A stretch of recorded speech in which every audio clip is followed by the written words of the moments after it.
Take it away.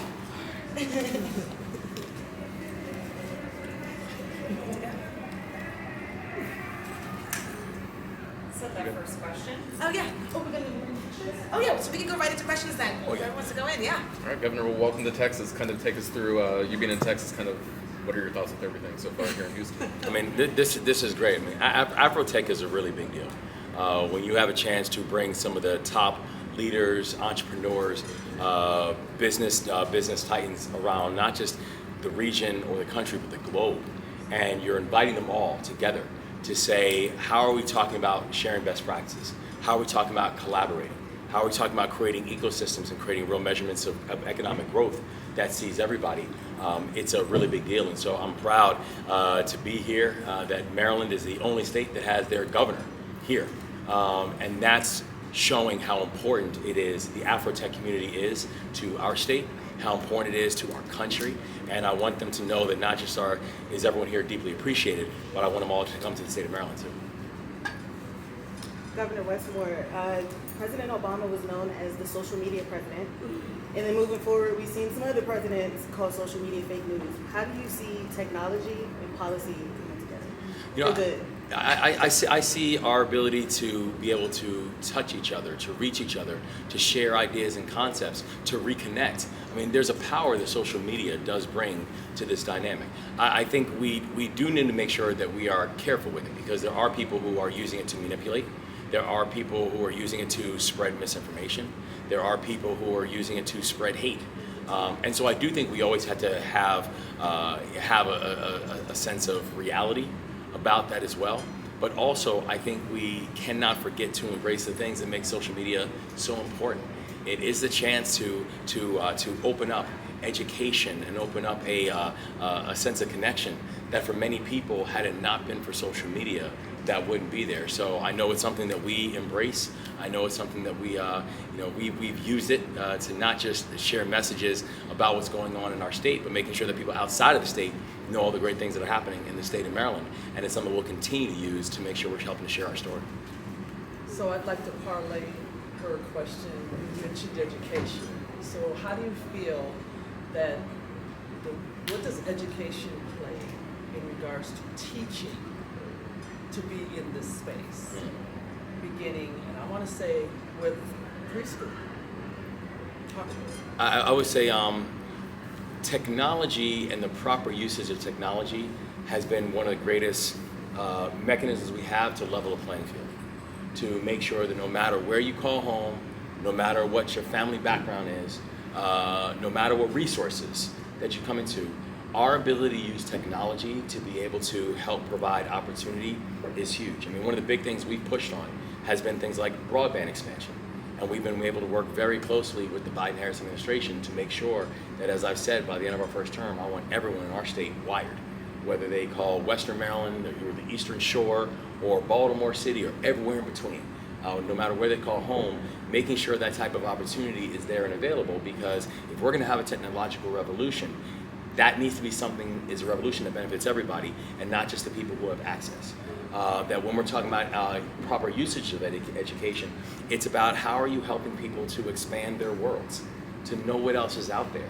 And frankly, to help use education is something where we're teaching our young people and our children how not just to be employees, but how to be employers, how to open up skill sets for them to be able to walk through doors that for many of our kids didn't even know existed. And so using technology wisely really does become this ultimate leverage point. And I think education is a huge part of us being able to use it wisely.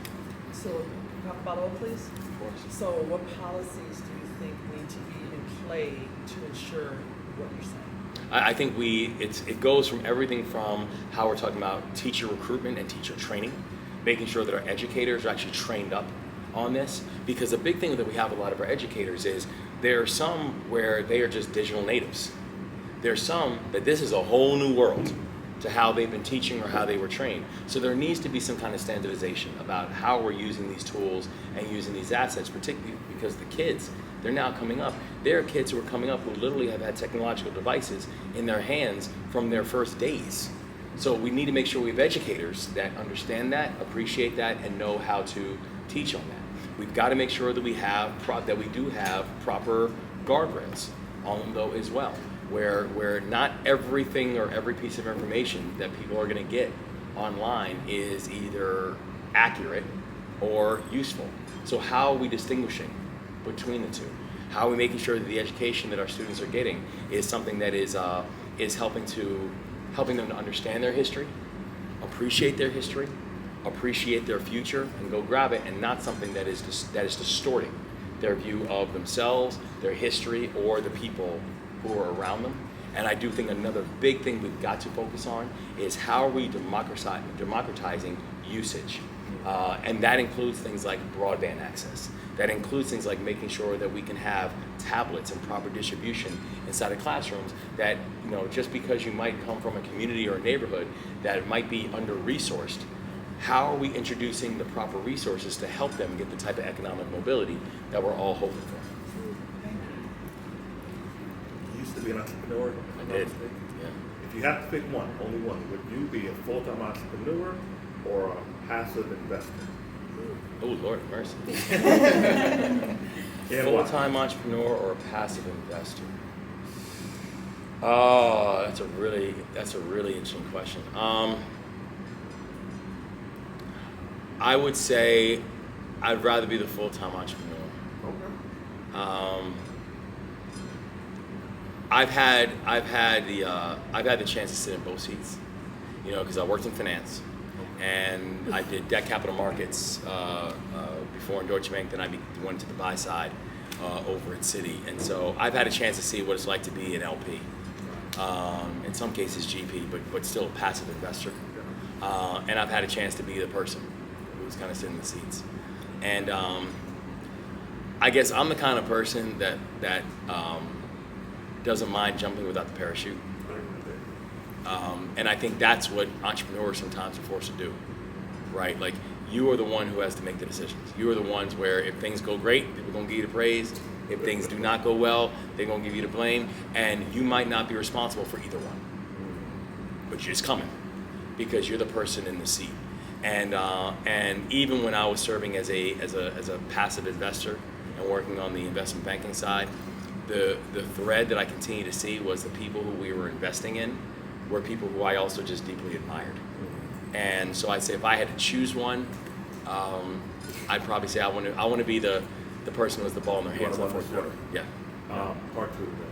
What are some of your favorite investments, or what are some recommendations you would make for the average income earner in our For now? community? Yeah, for now, today. So I'd invest in Maryland. You love Maryland.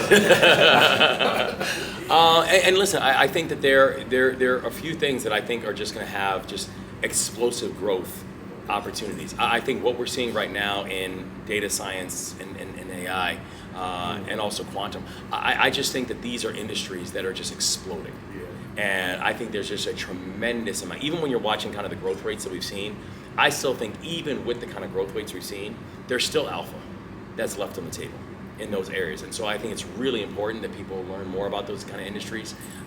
They are places that they're going to watch increased leverage capital. I mean, look at the valuation of some of these AI companies. Look at the valuation of OpenAI, right? I mean, it's silly at this point. And so I think we have to get more people that have an understanding of that process and have an understanding of how to get involved inside of those industries. I'd say other industries that I'm really excited about also are industries of advanced manufacturing and ways that we can help to turn this manufacturing wave. I think you are going to have people that retraining, reskilling is going to be an important part. Mm-hmm. And frankly, there are just certain industries that are not going anywhere, even as we're having increased technology or frankly increased international cooperation. And I think those are actually going to be really important areas for people to invest in because they're steady and they're solid. And so, for example, when you're looking at advanced manufacturing that goes around HVAC systems, or advanced manufacturing that goes around plumbing and carpentry, like those are industries that aren't going anywhere. Yeah. And frankly, when the heating system goes out, there's no app I can push to fix that, right? Or I'm not calling someone in another country. I need to know who here understands how to fix that system and as quickly as possible. And so I think companies and industries that are actually investing in that, investing in the training for those things, I think are just going to be steady winners inside of inside of our economic growth. One of your big mandates is sort of job creation, and I'm curious with this incoming administration and all the sort of havoc that they might wreak. How do you think you can better Trump-proof Marylanders, specifically Gen Z and the coming generation who are going to have to deal with these sort of ramifications the most? I think one thing we're going to have to do is when you have uncertainty, the way you answer uncertainty is diversification. And I think we're going to have a more diversified economy.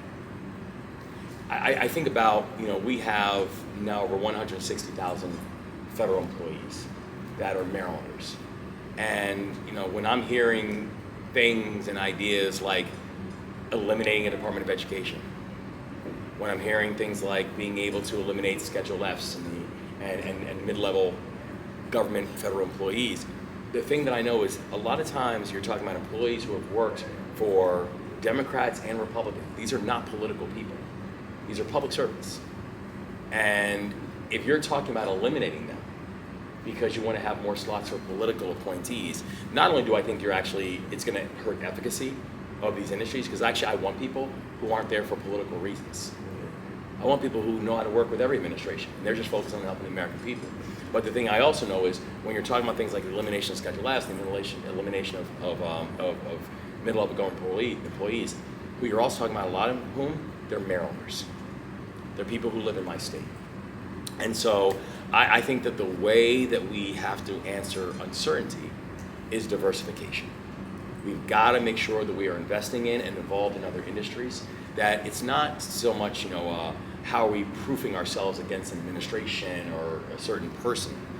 I want to make sure that we have an economy that grows no matter who's sitting in an Oval Office. I don't think any state is doing itself justice if it's overly reliant on who's sitting in the White House. I think you got to make sure you have an economy that grows regardless of who the Senate is or who the House is or who whatever like that. And I think that that's really what we are continuing to move towards. Governor, kind of going on. I was going to say, kind of piggybacking off of his question. So, not even just looking at the economy and things like that, but looking at women's rights, looking at LGBTQ rights, looking at a lot of different things when it's the social issues. Yeah. There's a lot of people who are scared right now. There's a lot of people who are concerned because you're going to have a Republican in charge of the presidency, the Senate, both chambers of Congress. You have the Supreme Court that there's not going to be a lot of checks and balances in place. How are a lot of Democratic governors safeguarding their states when it comes to making sure that people are safe, that they're not worried about being ostracized for their gender, their sexual orientation, color of their skin, things of that nature?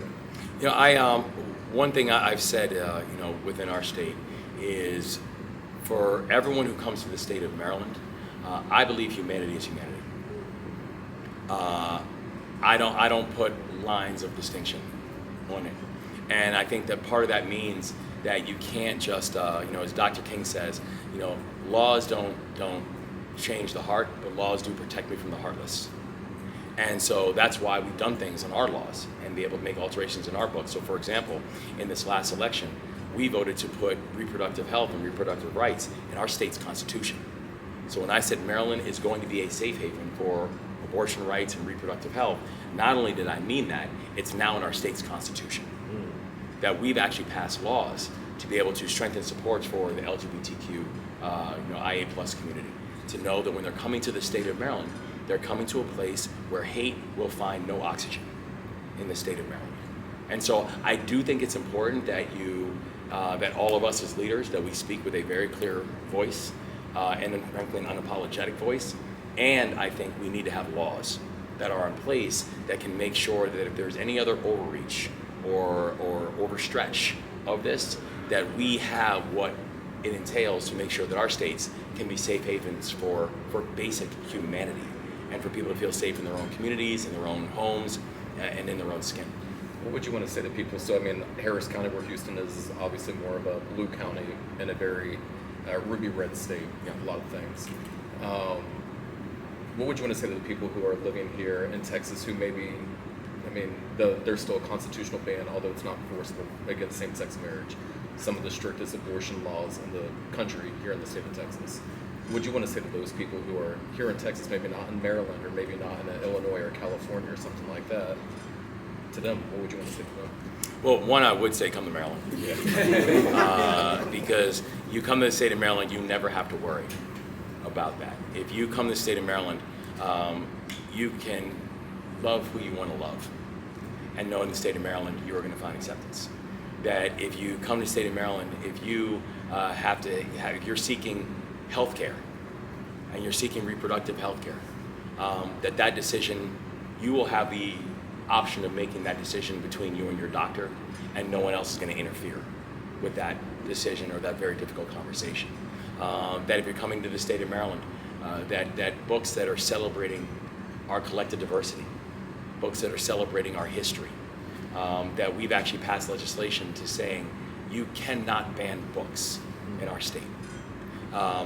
If that's a place and if that's the kind of environment you believe in, I really would say that there are places in our country, the state of Maryland, one of them, that you will find a welcoming environment for yourself and your family. Sir, question here. On the opposite side of that, AfroTech serves as a pocket of joy in this ecosystem of hate, right? How would you advise attendees to maintain that momentum of joy, especially if they're going back to spaces that are not as representative, right, of what they see? One of the beautiful things about AfroTech is when you come here, you don't leave alone. Mm-hmm. You leave connected. Yeah. Right? You leave connected with entrepreneurs from all over the globe who are doing really interesting work. I can say right now, I've already exchanged information with countless folks, and because I'm trying to tell them why they should come to the state of Maryland, why they should like their stuff. But I think this is real, right? Because I think people are leaving here with a whole new contact list, and people who are there to not just coordinate and not just collaborate with, but frankly, sometimes it's just people's like, listen, I need someone whose ear I can bend for a second to tell them about what I'm got to deal with and what I'm going through right now. Or someone saying, at this next stage of my business, this is a new phase for me. I'm now growing at a certain clip that we had never grown at before. Who can I reach out to and talk to that has gone through this? And so they can say, listen, these are the 3 things that you probably want to think about in your next phase of your individual growth. And so I'd say the big thing for folks here in AfroTech is, don't leave alone. Make sure you're leaving with people who will be able to guide you, help you, battle board with you through whatever stage that you might be at. Because the great thing about AfroTech is everybody's rooting for everybody here. Yeah, absolutely. You know what I mean? Like, no one's walking away thinking like, I want everybody to fail. You're here because you're rooting for everyone else here. Because if we all win, we all win. And so that's the beautiful thing that I think people are taking from AfroTech. Absolutely, and you're right. We're all rooting, even though you're a member of 06, and I'm a brother of 1911, particularly. I'm still rooting for you to win. No, there's a beautiful technology that exists in community, and I think that's what you just described. How would you advise individuals who are still intimidated, even on Friday, that says, I don't know if I have what it takes to approach that person? How do they leverage these movements? Well, first thing I'd say on the whole 1911 thing, one of the great things about technology is you can always transfer over. So anytime you want to come to the light. But the thing I say is that the great thing about entrepreneurs is entrepreneurs are fearless. Yeah. Like if you chose to be an entrepreneur, you are fearless by nature. Because being an entrepreneur is actually the hardest thing you can do. I remember when I became an entrepreneur, the amount of people who told me, wait, you're giving up your job? You're giving up benefits, you're giving up this, you're giving up that. And what entrepreneurs do, they don't look at what they're giving up. They look at what they're hoping to gain. Yeah. And so I think one of the great things is about, for anybody here who's thinking to themselves, I don't know if I want to talk to this person might be too big for me, and blah, blah, blah. It's like, you're an entrepreneur, aren't you? You chose to do different. You chose to be bold. So you're already there. You're already in the water. Swim.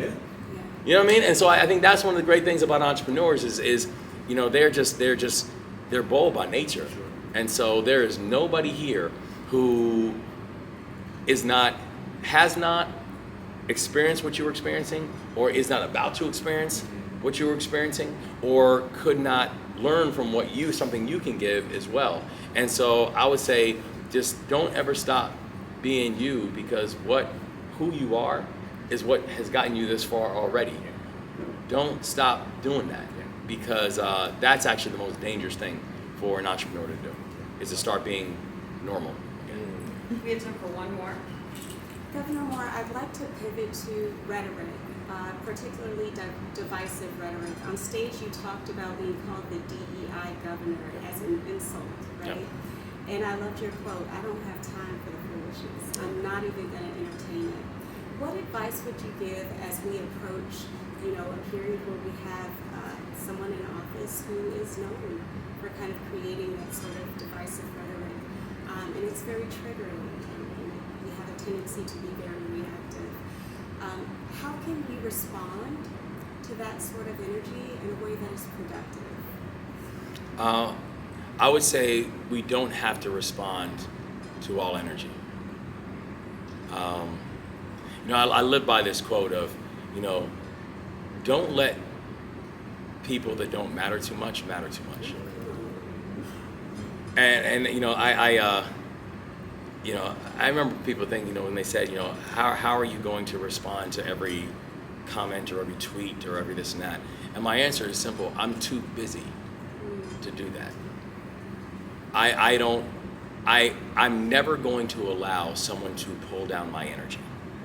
I'm never going to allow anybody to take my joy. They haven't earned that. My joy didn't come from them, so they have no right to take it from me. And so I would just say, in this time, there's going to be a whole lot of noise out there. Every day, there's going to be new noise. And every day we have to make a core decision: what is worth our response and what is not. And I think in there is wisdom, because the people who are responding to everything, we are too easily giving away something to somebody who has not earned it and will not protect it. They are literally doing it to distract us. And so therefore, do not let people that do not matter too much matter too much. If we can just stay focused and know that, again, I think about the leaders in my life who I've always had a great amount of respect for. It's for them, when things got really loud, for them, things got quiet. When things got really busy, for them, things got calm. They just do a really good job of sifting what deserves my energy right now. And I think that that's what a whole lot of people in this country, that's what they're gonna have to do in this moment. Don't let people that don't let things that don't matter too much, don't let them matter too much. Thank you. Thanks, y'all. Y'all are great. Y'all